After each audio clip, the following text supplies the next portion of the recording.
ఒకటి మీరు చూస్తే శారీరక మానసిక ఆరోగ్యాన్ని ఇచ్చే యోగాలో ఉదయమే ఉండవల్లి కేవ్స్ లో ప్రారంభించి అన్నకు సాయం చేసే అన్నదాత సుఖీభవ కార్యక్రమానికి ఈరోజు నేను ఇక్కడికి వచ్చాను. నా జీవితంలో దీనికంటే ఆనందమైన రోజు లేదని మరొకసారి మీ అందరికీ విజ్ఞప్తి చేస్తున్నా.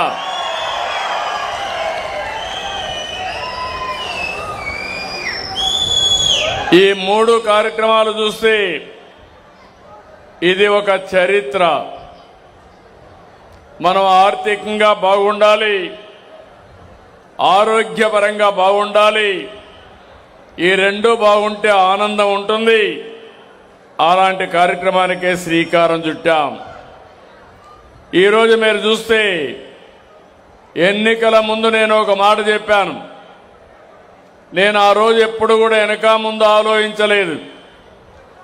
నేను కష్టపడతాను, సంపద సృష్టిస్తాం, సంపద సృష్టించి మళ్లీ మీ కష్టాలు తీరుస్తామని స్పష్టమైన హామీ ఇచ్చాం. మీరు కూడా చూస్తే ఆ రోజు మమ్మల్ని నమ్మారు. ఇప్పుడే ప్రధానమంత్రి నరేంద్ర మోడీ గారు మాట్లాడారు. పిఎం కిసాన్ కూడా ఈరోజే ఆయన మీ అకౌంట్లో డబ్బులు వేశారు. నేను అన్నదాత సుఖీభవ కింద మీ అకౌంట్లో డబ్బులు ఈరోజే వేశాం. 2 కలిపి ఈరోజు 7,000 రూపాయలు మీ అకౌంట్లో పడ్డాయి. 2,343 రూపాయలు రాష్ట్ర ప్రభుత్వం, 782 రూపాయలు కేంద్ర ప్రభుత్వం, 2 కలిపితే 3,225 కోట్లు. ఇవన్నీ కూడా కోట్లు నేను చెప్పింది. 7,000 రూపాయలు ఇద్దరం కలిసి ఇచ్చాం. అందులో వాటా చూస్తే 2,343 కోట్ల రూపాయలు రాష్ట్రం వాటా, కేంద్రం వాటా 782 కోట్లు, 2 కలిపి 3,125 కోట్లు. ఈరోజు మీ అకౌంట్లో ఇప్పటికే ఒకసారి అందరి అకౌంట్లో టెక్నాలజీ ఎంత స్ట్రాంగ్గా ఉంటుందంటే బటన్ నొక్కాం, 99.8% మీ అకౌంట్లో డబ్బులు పడ్డాయి. పడ్డాయా లేదా అని మిమ్మల్ని అడుగుతున్నా. పడ్డాయంటే ఆ సెల్ ఫోన్ తీసుకొని లైట్ ఆన్ చేసి నాకు చూపించండి పడ్డాయనే వాళ్ళందరూ. 1 నిమిషంలో చూపించాలి.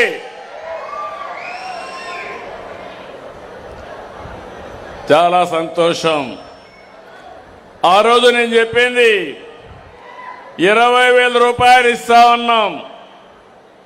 కేంద్రం 6,000 రూపాయలు, రాష్ట్రం 14,000. ఈరోజు మీరు గుర్తుపెట్టుకోవాలి, కేంద్రం రాష్ట్రం 20,000 రూపాయలు ఇస్తామని చెప్పి మాట నిలబెట్టుకున్న ఎన్డీఏ ప్రభుత్వాన్ని గట్టిగా మీరందరూ కూడా అభినందించాల్సిన అవసరం ఉంది. గడిచిన ప్రభుత్వం విధ్వంసం, అది కూడా ఒక్కసారి గుర్తుపెట్టుకోవాలి. ఆ రోజు మీరు చూస్తే 12,500 ఇస్తామని 7,500 చేతులు దులుపుకున్నారు. నేను ఒకే మాట చెప్పాను, 2 ప్రభుత్వాలు కలిసి నమ్మండి, విధ్వంసం నుంచి మిమ్మల్ని వికాసం వైపు తీసుకెళ్తామని చెప్పాం. మీరు నమ్మారు.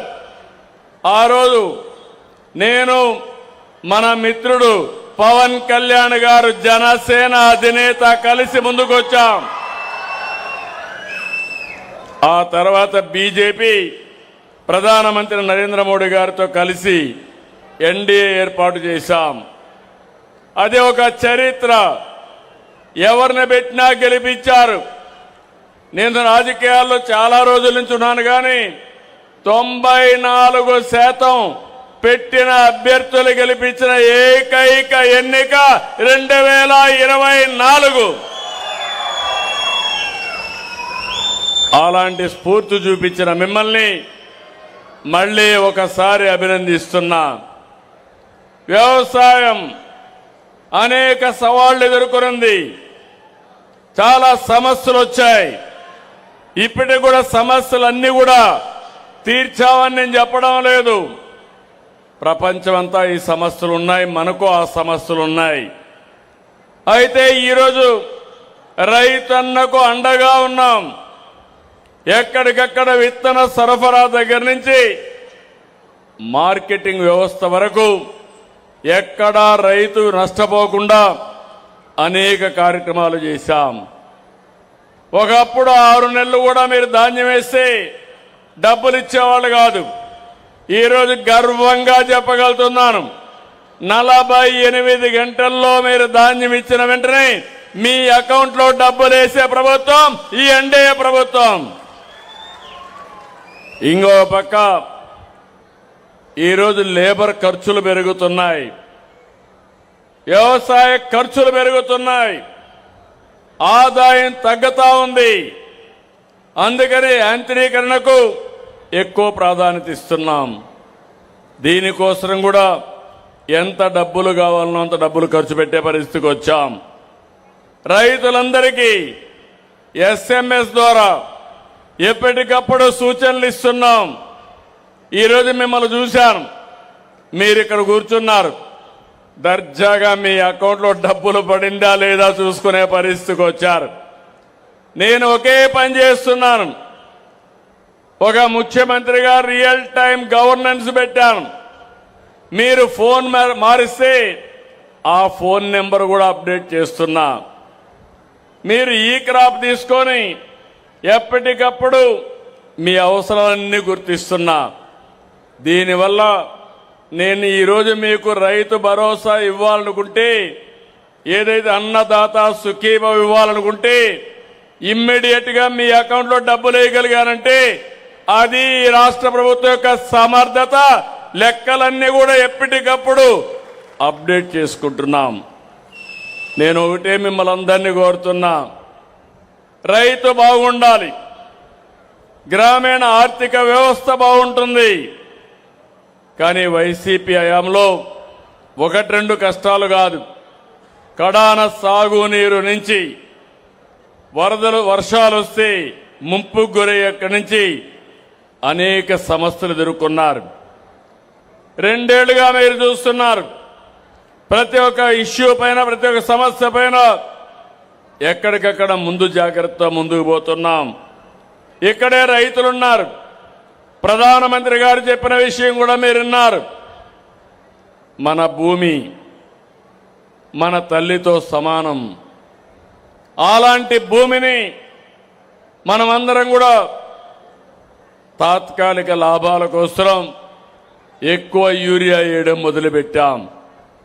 ఏ వ్యక్తి అయినా అనారోగ్యం ఉంటే మందేసుకోవాలి. మందు పేరుతో స్టెరాయిడ్లు వేసుకుంటే దానివల్ల ఆ తాత్కాలిక ఫలితం ఉంటుంది, కానీ శరీరం కూడా శాశ్వతంగా ఇబ్బంది పడే పరిస్థితి వస్తుంది. అది భూమికి కూడా అంతే. మనకు కన్న తల్లితో సమానం మన భూమి. ఆ భూమిని కాపాడుకోవడానికి రైతులు ముందుకు రావాల్సిన అవసరం ఉంది. అందులో కూడా యూరియా లేకపోతే పెస్టిసైడ్స్ వేస్తే ఇప్పుడు టెక్నాలజీ మారింది. మొన్నే గుంటూరు నుంచి 3 కంటైనర్లు చైనాకు పంపించిన మిరప తిరిగి వచ్చింది. దానికి కారణం అక్కడికి పోయిన వెంటనే టెస్ట్ చేశారు. టెస్ట్ చేస్తానే అందులో పురుగు మందు కానీ ఎరువులు విపరీతంగా ఉన్నాయని, ఇది ఆమోదయోగ్యం కాదని తిరిగి పంపించే పరిస్థితికి వచ్చారు. నేను ఒక్క విషయం మీ అందరినీ కోరుతున్నాను. ఈరోజు మనం ఒకటే గుర్తుపెట్టుకోవాలి, ప్రపంచమంతా ఆధునీకరణలో టెక్నాలజీ పెరిగింది. ఏ పంట అయినా సరే ఆ పంటలో ఎంత క్రిమిసంహారక మందులుంటాయి, లేకపోతే ఎంతవరకు ఎరువులుంటాయి, కెమికల్ ఉంటుందో అవన్నీ కూడా అధ్యయనం చేసే పరిస్థితికి వచ్చారు. దీనివల్ల ఎవరు తినే పరిస్థితిలో లేరు. కొన్ని దేశాలు దీన్ని బ్యాన్ చేసే పరిస్థితికి వచ్చారు. ఈరోజు మనం పండించే ప్రతి ఒక్క పంట అంతర్జాతీయ మార్కెట్కి వెళ్లాల్సిందే. గుంటూరులో తయారయ్యే మిరప ప్రపంచంలో అనేక దేశాలకు వెళ్తుంది. ఇక్కడ పండించే అనేక పంటలు ఒక పంట కాదు, వాణిజ్య పంటలు ప్రారంభమైందే గుంటూరు జిల్లా నుంచి. ఇప్పుడు రాయలసీమ మొత్తం హార్టికల్చర్ హబ్గా తయారైంది. ఇంకో పక్క ఆంధ్ర మొత్తం అక్వాకల్చర్ హబ్గా తయారైంది. మన ప్రియతమ నాయకుడు నందమూరి తారక రామారావు గారు మొట్టమొదటిసారిగా పామాయిల్ తీసుకొచ్చారు. ఈరోజు 60% పామాయిల్ పంటలు మన రాష్ట్రంలో ఉన్నాయి. నేను ఇప్పుడు ఒకటే ఆలోచిస్తున్నా, రైతుకు లాభసాటి వ్యవసాయం కావాలంటే పామాయిల్ ఉండాలని పామాయిల్ ని ప్రోత్సహిస్తున్నాం. ఈ నర్సారావుపేట జిల్లాలో దగ్గర మీరు చూస్తే 20 మండలాల్లో పామాయిల్ తోటలేస్తున్నాం. దీంట్లో అంతర్గత పంట కింద ఏదైతే మనకుందో ఎప్పటికప్పుడు మార్చుకోవడానికి కోకో గాని ఇలాంటి పంటలు కూడా వేసుకుంటాం. రెండవ విషయం రైతులంతా గుర్తుపెట్టుకోవాలి. ఈరోజు ఒక నాగభూషణం ఇక్కడే ప్రకృతి వ్యవసాయం చేస్తున్నాడు, నేచురల్ ఫార్మింగ్ చేస్తున్నాడు.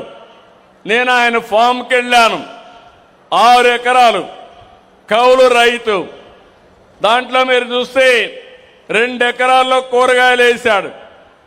రెండోది నేను చిన్నప్పుడు చూసేవాడిని మా ఊర్లో గానుగా, ఎద్దుల్ని పెట్టి గానుగా, ఆ ఎద్దలకు కూడా గంతలు కట్టి కళ్ళు తిరగకుండా ఆ గానుగ వ్యవస్థను మళ్ళా తీసుకొచ్చాడు. నిన్నటి వరకు అందరం కూడా కెమికల్ గా ఎక్కడైతే ఫ్యాక్టరీలు పెట్టి ఆ ఫ్యాక్టరీలో కెమికల్ చేసి అలాంటి నూనె మనకు సప్లై చేసేవాళ్ళు. ఇప్పుడు స్వచ్ఛమైన నూనె కోసం, ఎలాంటి కల్తీ లేని నూనె కోసం, మన ఆరోగ్యం కోసం ఆయన గానుగులు పెట్టి మొత్తం నడిపిస్తే క్యూ కట్టి ఆయన తయారు చేసిన నూనెని కొనే పరిస్థితికి వచ్చారంటే అది ప్రపంచం మొత్తం వచ్చిన మార్పు. అందుకే నేను మిమ్మల్ని ఒకటే కోరుతున్నా, ప్రకృతి సేద్యానికి పోవాలి. ఇంకొక విషయం కూడా గుర్తుపెట్టుకోండి, ఒకప్పుడు మనందరం వరి పండించేవాళ్ళం, అందరూ వరే తినేవాళ్ళు. ఒకప్పుడు అది కూడా లేదు, బియ్యం కూడా లేవు. రాయలసీమలో సజ్జలు జొన్నలు తినేవాళ్ళం, రాగులు తినేవాళ్ళం. ఎన్టీ రామారావు గారు ముఖ్యమంత్రి అయిన తర్వాత 2 రూపాయల కేజీ బియ్యం ఇస్తానని పెట్టి ఆ రోజు రాష్ట్రానికి మొత్తం బియ్యం ఇచ్చారు. అయితే రాను రాను మనమందరం బియ్యానికి అలవాటైపోయాం. అందరం కూడా డబల్ పాలిష్ కూడా అలవాటయ్యాం, తెల్లగా ఉండాలని అలవాటయ్యాం. దీనివల్ల మన ఆరోగ్యానికి మీరు చూస్తే కార్బోహైడ్రేట్స్ తింటున్నాం. ఎవరైతే ఎక్కువ కార్బోహైడ్రేట్స్ తింటారో వాళ్ళకి షుగర్ వస్తుంది, డయాబెటిక్ వస్తుంది. డయాబెటిక్ వస్తే అది గేట్వేగా తయారవుతుంది సర్వరోగాలకి. అందుకే ఇప్పుడు నేను మిమ్మల్ని అందరినీ చెప్తున్నా, యోగా చేయండి, ప్రోటీన్ తినండి, ఆరోగ్యాన్ని కాపాడుకోండి. దానికోసమే సంజీవిని ప్రాజెక్టు ద్వారా ఈ రాష్ట్రంలో అందరి ఆరోగ్యాన్ని కాపాడే బాధ్యత ఈ ప్రభుత్వం తీసుకుంటున్నాం. ఇలాంటి సందర్భంలో డిమాండ్ డ్రివన్ ప్రపంచం అంతా పరిస్థితులు మారాయి, దేశం అంతా మారాయి, ఆహార ఉత్పత్తులు పెరిగిపోయినాయి. ఇంకా 2-3 సంవత్సరాలకు సరిపోయే ఆహార ధాన్యాలు నిల్వ ఉన్నాయి. గోడౌన్స్ అన్ని ఫుల్ అయిపోయినాయి. ఏం చేయాలో తెలియని పరిస్థితి. భవిష్యత్తులో ఇంకా పెరుగుతాయి. మీరు ఈ విషయం గుర్తుపెట్టుకోవాలి. ఎక్కువ దిగుబడి వచ్చే వంగడాలు వస్తున్నాయి. రెండోది కూడా ఎక్కడికక్కడ నీటి ఇరిగేషన్ ప్రాజెక్టులు పెరుగుతున్నాయి. ఒకప్పుడు తెలంగాణలో నేను ముఖ్యమంత్రిగా ఉన్నప్పుడు ఆంధ్ర అంటే వరి, తెలంగాణ అంటే మెట్ట పంటలు. ఇప్పుడు ఆంధ్రాని డామినేట్ చేసి తెలంగాణ మొత్తం వరికి వెళ్ళిపోయారు. కానీ ఇక్కడ నేను ఒకటే ఆలోచించాను, మీరందరూ గుర్తుపెట్టుకోవాలి. భవిష్యత్తులో వరికి రాబోయే రోజుల్లో ఇబ్బందులు వస్తాయని ముందుగానే చూసి రాయలసీమని హార్టికల్చర్ హబ్గా తయారు చేయాలని, రాష్ట్రం మొత్తం వాణిజ్య పంటలు రావాలని, ఆంధ్ర మొత్తం పామాయిల్ కానీ కాఫీ కానీ అక్వాకల్చర్ రావాలని ముందుకు పోయాం. అయితే ఇక్కడ కొన్ని ఇబ్బందులు వస్తున్నాయి. ఎక్కడో ఇరాన్లో యుద్ధం, ఇక్కడ మన మామిడి వెలవెలబోయింది, అరటి దెబ్బతినింది, రొయ్య గిజగిజలాడే పరిస్థితికి వచ్చిన ధరలు పడిపోయినాయి. దీనివల్ల ఖర్చులు పెరిగాయి. అయితే నేను ఒకటే ఆలోచిస్తున్నాను, రైతులు ఇబ్బందుల్లో ఉన్నప్పుడు మీనమేషాలు లెక్కేస్తే రైతాంగాన్ని కాపాడుకోలేం. కాబట్టి ఎంతైనా పర్వాలేదు, మిమ్మల్ని కాపాడడానికి ఈ ప్రభుత్వం ఎప్పుడూ ముందుంటుంది. మొన్నే చెప్పాను, ఎవరైతే మన ప్రాన్ రైతులున్నారో అక్వా రైతులకి ఒకేసారి 12 రూపాయలు కేజీ ధర వేస్తే, ఫీడ్ వేస్తే కాదు, 8 రూపాయలకే పరిమితం కండి, 4 రూపాయలు తగ్గించమని చాలా స్పష్టమైన ఆదేశాలు ఇచ్చాను. ఈరోజు తోతాపూరి మామిడి అమ్మలేకపోతే పోయిన సంవత్సరం మొట్టమొదటిసారిగా 4 రూపాయలు కేజీకి ఇచ్చాం. ఈ సంవత్సరం కూడా ఒక్కొక్క మెట్రిక్ టన్నుకు 4,000 రూపాయలు ఇచ్చిన ప్రభుత్వం ఎన్డీఏ ప్రభుత్వం. ఇంకొక పక్కన ఏదైతే ఇక్కడ మీరు చూస్తే పొగాకు సమస్యలు వచ్చాయి. పోయిన సంవత్సరం 295 కోట్లు ఖర్చు పెట్టి బర్లీ తుబాకుని ప్రభుత్వం కొన్నాం. ఈ సంవత్సరం మళ్ళీ మామూలు టుబాకో కూడా పొగాకు కూడా ఎక్కువ వేశారు. దీనివల్ల ప్రొడక్షన్ పెరిగింది, రేట్లు పడిపోయినాయి. ఆక్షన్లో భాగస్వాములు కాకుండా వ్యాపారస్తులు కూడా అటు ఇటు ఉండే పరిస్థితికి వచ్చారు. నేను స్పష్టమైన ఆదేశాలు ఇచ్చాను, 200 రూపాయల కంటే తక్కువ కొనడానికి వీలు లేదు. రెండోది, వచ్చిన పొగాకు ప్లాట్ఫామ్ మీదకి 100% కొని తీరాలని ఆదేశాలు ఇచ్చా. రేపో ఎల్లుండో ఢిల్లీకి కూడా ఒక టీమును పంపిస్తా, కేంద్రంతో మాట్లాడతాం. రైతులకు మేలు జరిగే ఏ పనైనా చేసి మిమ్మల్ని కాపాడుకునే బాధ్యత ఈ ప్రభుత్వం తీసుకుంటాం. ఇలాంటివన్నీ కూడా చేసి మనం ముందుకు పోతున్నాం. నేను మిమ్మల్ని అందరినీ ఇంకొక విషయం కూడా మళ్ళీ కోరుతున్నాను. నేను ప్రతిసారి డబ్బులు ఇచ్చిన తర్వాత రైతు నాయకుల్ని పెట్టి ప్రతి రైతును కలవమంటున్నాను. నేను డబ్బులు ఇచ్చామని చెప్పడానికి కాదు, రైతుని కాపాడుకోవాలి, శాశ్వత పరిష్కార మార్గం చూపించాలి. అందుకే 3 కన్సల్టెంట్లు పెట్టుకున్నాం. ప్రపంచమంతా అధ్యయనం చేస్తున్నాం.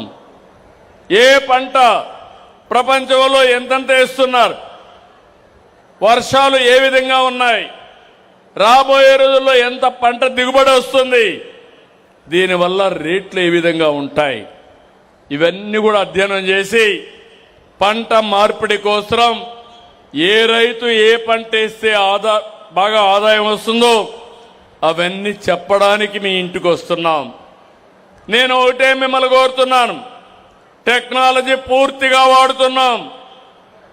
మీరు ఒకసారి డిజిటల్గా మీరు చూస్తే మీరు ఏ పంట మీ భూమిలో వేశారో దాన్ని ప్రత్యక్షంగా నేను మానిటర్ చేసే పరిస్థితికి వస్తున్నా. ఒకటి ఈ క్రాప్ ఉంది, మీరు కూడా యాడ్ చేయండి. రెండోది సెటిలైట్ ఉంది, సెటిలైట్ లో కూడా నాకు మొత్తం వచ్చి ఏ రైతు భూమిలో ఏమేం పంట వేశాడో రియల్ టైంలో తెప్పిస్తాం. ఇంకా ముందుకు పోతున్నాం. ఆ పంట ఎంత హెల్తీగా ఉంది, మూడోది దిగుబడి ఎంత వస్తుంది, ఆ దిగుబడి ఆధారంగా మార్కెటింగ్ వ్యవస్థ ఎట్లా పటిష్టం చేయాలనో దానికి కూడా ప్లాన్ చేసే పరిస్థితికి వచ్చాం. నేను అందుకని ఆధునీకరణలో ఉన్నాం.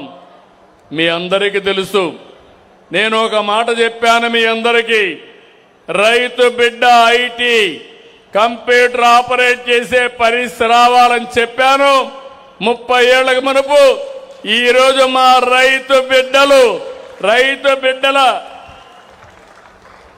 కుటుంబ సభ్యులు చూస్తే అమెరికాకు పోయి 25 ఏళ్ళలో మీ ఊరిలో ఒకసారి మీరు గుర్తుపెట్టుకోండి, 25 సంవత్సరాల్లో ప్రపంచంలో నెంబర్ 1 తలసరి ఆదాయం సంపాదించే జాతి ఈ తెలుగు జాతి. దానికి వేసిన ఫౌండేషన్ ఆ రోజు తెలుగుదేశం పార్టీ. అప్పుడు నేను ఐటీ మాట్లాడాను, ఇప్పుడు నేను మాట్లాడేది ఐటీ ఒకటే కాదు, ఏ మాట్లాడుతున్నా, డేటా సెంటర్లు మాట్లాడుతున్నా, మన పిల్లలకి నాణ్యమైన విద్య గురించి మాట్లాడుతున్నాం.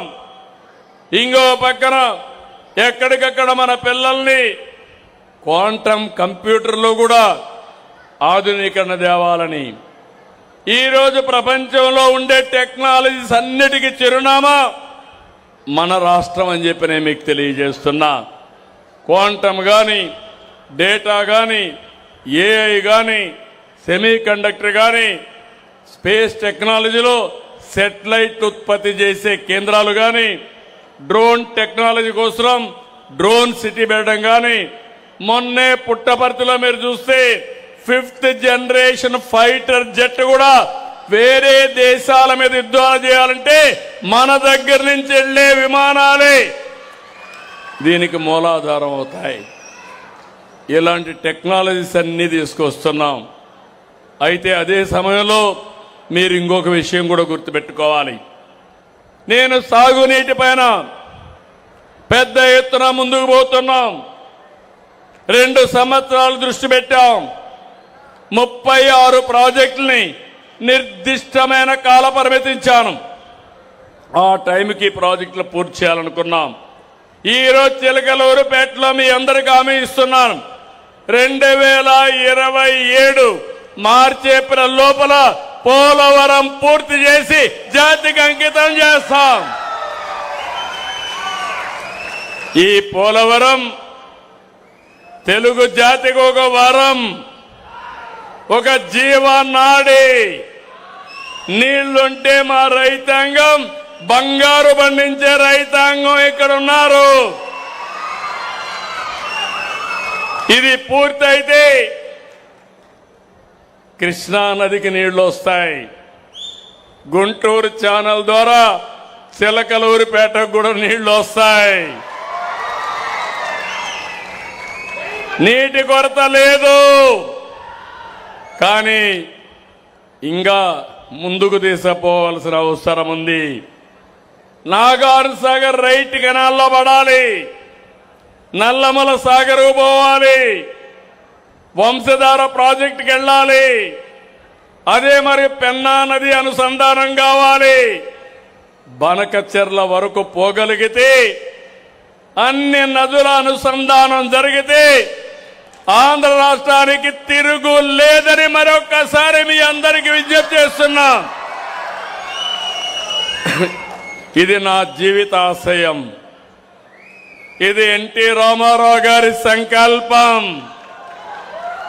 ఈరోజు అది ఎన్డీఏతో సాధ్యం. అందుకే మిమ్మల్ని అందరినీ కోరుతున్నాను, ఇక్కడ వరికపూడి సెలగూడ పల్నాడుకి ఒక వరం. నేను ఒకటే చెప్తున్నా, దీనికి 30 ఇప్పటికీ డబ్బులు కూడా ఇచ్చాం. ల్యాండ్ ఎక్విజిషన్ కోసం 63 కోట్లు కేటాయించాం. పర్యావరణ క్లియరెన్సెస్ అంతా పెట్టాం. ఇది వస్తే మొత్తం ఇక్కడ 5-6 మండలాలు పూర్తిగా బాగుపడే పరిస్థితికి వస్తుంది. అలాంటి ప్రాజెక్టుల్ని తప్పకుండా వీరిని తొందరలో పూర్తి చేయడానికి ముందుకు పోతున్నామని చెప్పి కూడా నేను మీకు తెలియజేస్తున్నా. ఈరోజు నేను ఇక్కడే మిమ్మల్ని అందరినీ కోరేది, రైతాంగానికి మళ్ళీ విజ్ఞప్తి చేస్తున్నా. ప్రధానమంత్రి గారి మాట విన్నారు. దేశంలో మొట్టమొదటి స్థానంలో మనమే ఉన్నాం. 20 లక్షల ఎకరాలు, 20 లక్షల మంది రైతులు ప్రకృతి సేద్యం చేసే ఏకైక రాష్ట్రం ప్రపంచంలోనే ఆంధ్రప్రదేశ్ రాష్ట్రం అని మరొక్కసారి విజ్ఞప్తి చేస్తున్నా. మొన్ననే Switzerland government planet food praise $1.5 million మనకు అవార్డుగా ఇచ్చారు. అంటే ప్రపంచంలో ఎక్కడా ఇలాంటి ప్రయోగాలు చేయలేదు. ఆ ప్రయోగాన్ని నాంది పలికాం. జీవామృతం మొత్తంగా ఇవన్నీ తయారు చేసుకుంటే ఖర్చు తక్కువ, ఆదాయం ఎక్కువ, ఆరోగ్యం సంపూర్ణ ఆరోగ్యం ఉండి ఎవరికి ఇబ్బంది లేని పరిస్థితి వస్తుంది. మనం గాని ప్రకృతి సేద్యంలో పండించే పంటలకి ఆదాయం కూడా పెరుగుతుందని చెప్పి మరొకసారి మీ అందరికీ తెలియజేస్తున్నా. ఈరోజు ఒక యాప్ పెట్టాం.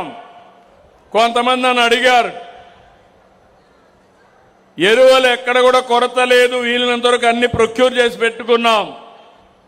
రైతు పంటకు ఎంత ఎరువు ఇవ్వాలనో అంత ఎరువు ఇవ్వడానికి సిద్ధంగా ఉన్నామని మరొకసారి మీ అందరికీ హామీ ఇస్తున్నా.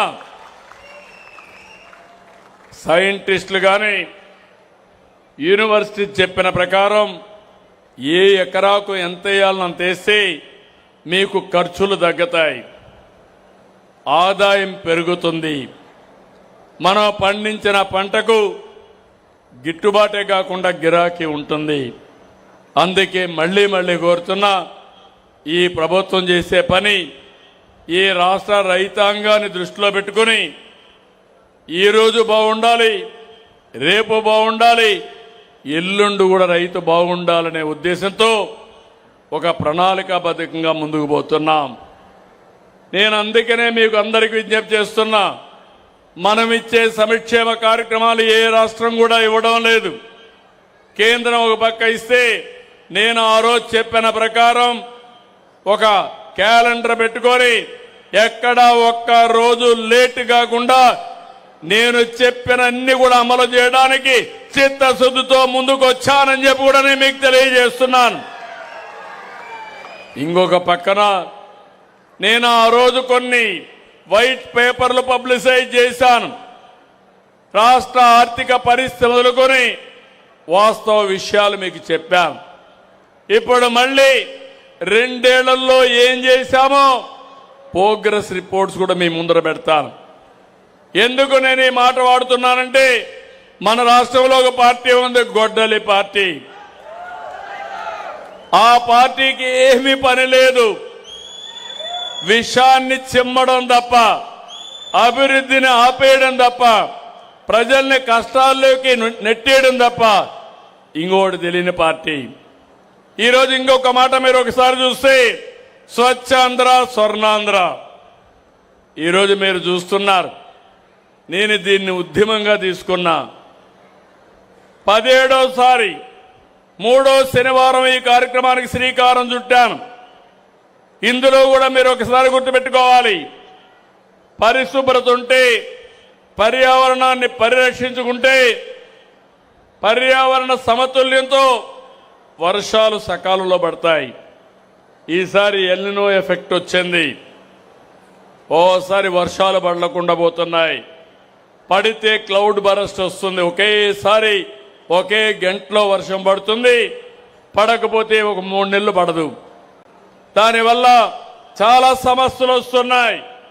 అందుకే ఇప్పుడు ప్రకృతి సేద్యంలో కూడా అనేక విధాలుగా దగ్గర 20 లక్షల ఎకరాలు విత్తనాలన్నీ చల్లడం ఏ విధంగా చేయాలనో ఇక్కడనే విజయ్ కుమార్ గారైతే ప్రకృతి సేద్యాన్ని బ్రహ్మాండంగా అభివృద్ధి చేస్తున్నారు.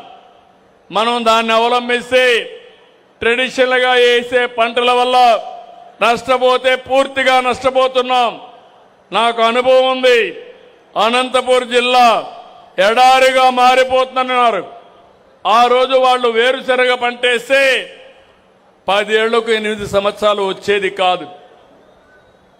దానికోసం రైతులు అడిగింది ఇన్పుట్ సబ్సిడీ ఇమ్మంటే మొట్టమొదటిసారిగా దేశంలో రైతులకు ఇన్పుట్ సబ్సిడీ ప్రవేశపెట్టిన పార్టీ గవర్నమెంట్ తెలుగుదేశం ఆ రోజు. కానీ ఈరోజు రాయలసీమని, అనంతపూర్ జిల్లాని ఒక హార్టికల్చర్ హబ్గా తయారు చేస్తున్నాం. 31% మన దగ్గర గ్రీన్ కవర్ ఉంది. దీన్ని 50% పెంచాలనుకుంటున్నాం. నేను మిమ్మల్ని అందరినీ కోరేది ఒకటి, నెట్ జీరో కాన్సెప్ట్ రావాలి. మీ ఊర్లో పరిశుభ్రంగా ఉండాలి. జీరో వేస్ట్ కింద అన్నీ కూడా ముందు మీరు చూశారు. దగ్గర మీరు చూస్తే 130 లక్షల మెట్రిక్ టన్నులు ఎక్కడికక్కడ చెత్తంతా పేరుకుపోయి లెగసీ వేస్ట్ గా తయారైంది. 1300 కోట్ల రూపాయలు ఖర్చు పెట్టి 2 సంవత్సరాలు కష్టపడితే అదంతా తీసుకుపోయి బయటేసే పరిస్థితికి వచ్చాం. ఈరోజు 8 ప్లాంట్లు పెట్టాం. చెత్త నుంచి కరెంటు ఉత్పత్తి చేసే కేంద్రాలు కొన్ని వందలు పెట్టాం. చెత్త నుంచి కాంపోస్ట్ తయారు చేయడం, చేసిన కాంపోస్ట్ మళ్ళా రైతులకు ఇవ్వడం, మళ్ళా చెట్లకు వేయడం, మీ పొలాల్లో ఉండే వేస్ట్ కూడా ఏ విధంగా ఉపయోగించుకోవాలో దానికి కూడా ముందుకు పోయే పరిస్థితికి వచ్చాం. ఈ రోజే మీరు ఒకసారి చూస్తే జపాన్ సంస్థ ఈరోజు వచ్చి మన దగ్గర వేస్ట్ టు ఎనర్జీ ప్లాంట్ పెట్టారు. 2 ప్లాంట్లు వాళ్ళు కూడా వచ్చి పెట్టే పరిస్థితికి వచ్చారు. అంటే ఒక్కొక్క ప్లాంట్ 350 కోట్లు అయితే 2 సంవత్సరాల్లో మీ అందరికీ గ్యారంటీ ఇస్తున్నా. ఈ 8 ప్లాంట్లు పూర్తయితే ఏ ఊర్లో చెత్త తయారైనా ఆ చెత్త నేరుగా తీసిపోయి కరెంటు ఉత్పత్తి చేసి ఆ కరెంటు మళ్ళా మీకు ఇచ్చే బాధ్యత ఈ ప్రభుత్వానిది. అదే waste to energy, waste to wealth అని చెప్పి కూడా నేను మీకు తెలియజేస్తున్నా. అనేక రకాలుగా ముందుకు పోతున్నాం. ఈరోజు గ్రామాల్లో మీరు చూస్తే 22 రకాల కార్యక్రమాలు చేశాం. ఒకప్పుడు నేను చిన్నప్పుడు చూసేవాడిని, మీ ఇంటి దగ్గర చెత్త ఉంటే కొంతమంది వచ్చి ఆ చెత్త ఇవ్వండి మీకు డబ్బులు ఇస్తామనేవాళ్ళు. ఇప్పుడు స్వచ్ఛ రథాలు పంపించి నిరుపయోగంగా ఉండే అన్ని కూడా ఇస్తే మీకు నిత్యావసర వస్తువులు మీ ఇంటి దగ్గరికి ఇచ్చే పరిస్థితి ఈరోజు తీసుకొచ్చామని చెప్పి కూడా నేను మీకు తెలియజేస్తున్నా. ఇలాంటి కార్యక్రమాల్ని మనం ఒక ఉద్యమ స్ఫూర్తితో తీసుకెళ్తున్నాం. రెండో విషయం కూడా మీరు గుర్తుపెట్టుకోవాలి, ఇక్కడుండే మీరందరూ కూడా సంక్షేమ కార్యక్రమాలు మ్యాక్సిమం చేస్తున్నాం. అభివృద్ధి కార్యక్రమాలకి శ్రీకారం చుట్టాం. ఒకప్పుడు ఎక్కడ చూసినా గుంతలు లేని రోడ్లు ఇస్తానని చెప్పాను. ఈరోజు మీకు హామీ ఇస్తున్నా, తప్పకుండా అన్ని రోడ్లు కూడా బాగు చేసే బాధ్యత ఈ ప్రభుత్వం తీసుకుంటాం. ఇంటింటికి కొళ్ళాయి ద్వారా జేజేఎంలో నీళ్లు ఇస్తాన్నాం. దానికి కూడా శ్రీకారం చుట్టాం. కానీ దాంట్లో కూడా విధ్వంసం జరిగింది. ఏ కొద్దో తప్ప దగ్గర 80 నుంచి 90% ఇండ్లకు నీళ్లిచ్చే కార్యక్రమానికి కూడా శ్రీకారం చుట్టాం. ఇక్కడ ఇంకొక విషయం మీ అందరూ గుర్తుపెట్టుకోవాల్సిన అవసరం ఉంది. ఈరోజు ఇక్కడ మీ అందరి సెల్ ఫోన్లు ఉన్నాయి. సర్వీసెస్ అన్నీ ఆన్లైన్లో ఇస్తున్నా. మీరు ఏ ఆఫీసు పోయే పని లేదు. మీరు దర్జాగా ఏ పనున్నా వాట్సాప్ గవర్నెన్స్, మనమిత్ర, హాయ్ అనంటే మీరు ఏం చెప్పాలన్నా చెప్పి అది రికార్డ్ అయ్యి ఆటోమేటిక్ గా ప్రభుత్వ పరిగణలోకి వస్తుంది.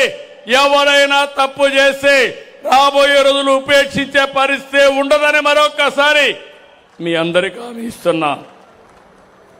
ఇక్కడికి వస్తే పల్నాడు జిల్లాలో మొత్తం ఇక్కడ వచ్చినప్పుడు రాష్ట్రంలో 2వ స్థానంలో ఉన్నారు. ఒక పక్క నాకు రాజకీయ నాయకులు, ప్రజాప్రతినిధులు, ఇంకో పక్క మా టీం, అధికార యంత్రాంగం ఆ సైడు ఈ సైడు ఉన్నారు. ఈ జిల్లాలో ఉండే పల్నాడు జిల్లా యంత్రాంగాన్ని, కలెక్టర్ని మనస్ఫూర్తిగా అభినందిస్తున్నా. గట్టిగా మీరు కూడా అభినందించండి. జిల్లా రాష్ట్రంలో నెంబర్ 2 ఉంటే, స్టేట్లో 6 ఉంటే, చిలకలూరిపేట రాష్ట్రంలోనే 2వ ప్లేస్లో ఉంది.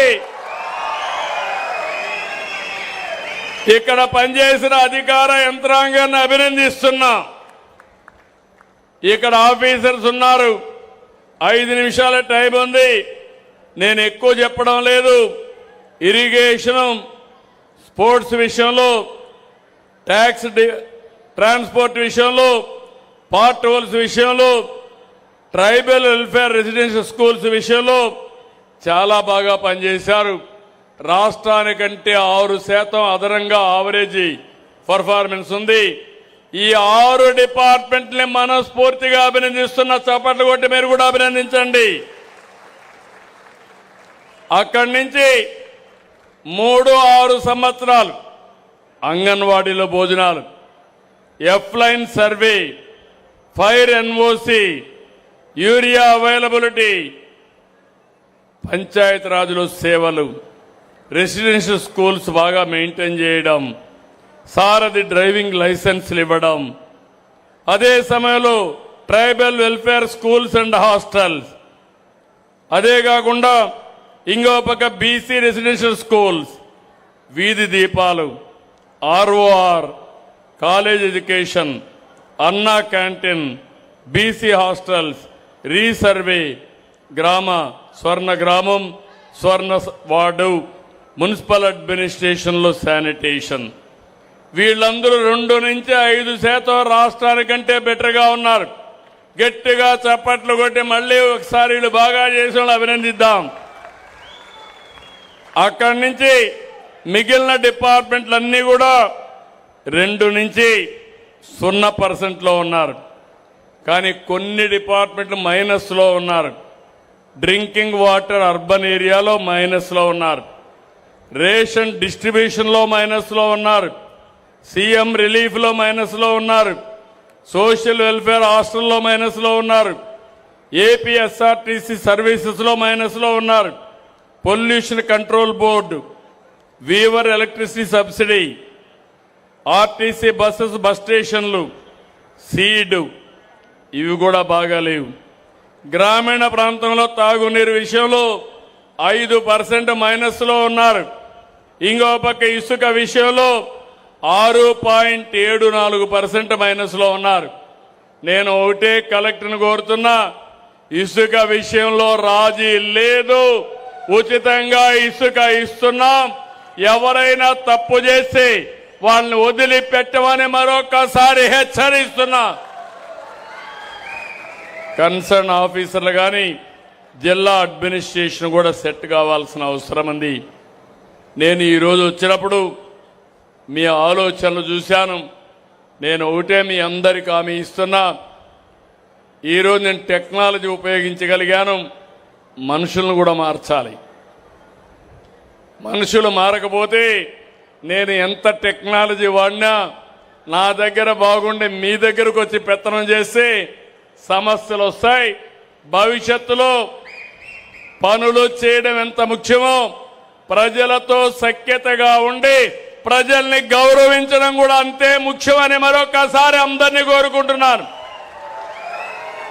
దీనికి నాంది పలకమని మరొక్కసారి విజ్ఞప్తి చేస్తూ ఈరోజు చిలకలూరిపేట మీటింగు ఒక చరిత్ర.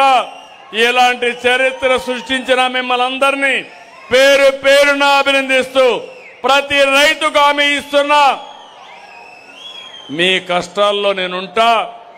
రైతుని అన్ని విధాలా ఆదుకునే బాధ్యత మేము తీసుకుంటామని మరొక్కసారి హామీ ఇస్తూ, ఇంకొక పక్క మనం స్వర్ణాంధ్ర వైపు పోవాలంటే స్వచ్ఛాంధ్ర మీద కాన్సన్ట్రేట్ చేయాలి. మంచి అలవాట్లు రావాలి. దానికి కూడా సహకరించమని మరొక్కసారి కోరుకుంటూ సహకరిస్తారని చెప్పి ఆశిస్తూ అందరికీ నమస్కారాలు. జై భారత్, జై తెలుగు తల్లి.